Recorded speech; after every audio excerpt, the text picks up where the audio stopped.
Hello guys, happy tracking sa inyo. Yan, meron tayo na ispatan kasi dito. Plano natin, i-vlog natin itong 6W F1 na inline, single differential, naka airbag siya. Wing van. Akala ko ito wing van. Pero nang makita ko, dump truck pala siya. 6W F1 na dump truck guys. Yan. Ang chassis niya is CYM. So inline. Inline bubble top.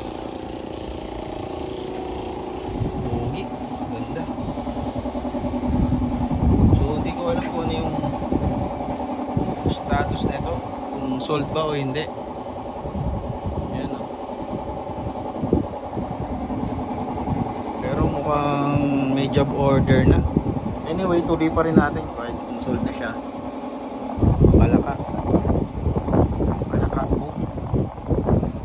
Tara. Ibang klase. Yung gantong klaseng body guys sa Japan, ito yung mga feeds. Feed type, no? Feed type siya. And ayun, oh, ganda naman niya. Ilaw niya sa likod.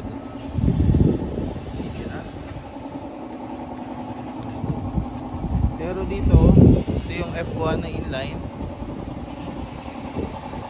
Oh, ito yung F1 na inline. Single def. Check natin loob ng body. Sakit.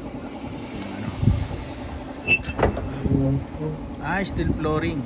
Ayan o. Steel flooring siya.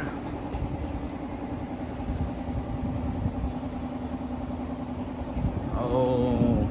Boss, magkano? Kadalasan ng mga inline dito kay Kansai guys, naghahalaga siya ng 2.1. Ganun siya magpresyo dito.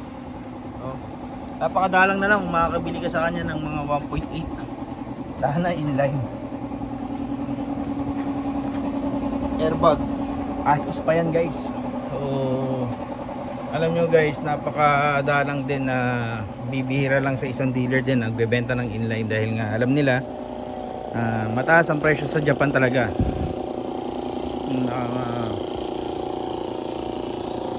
Tsempuhan lang makakuha talaga sila. So ayun lang guys, maraming salamat. Happy tracking channel everyone. Thank you, bye bye and God bless.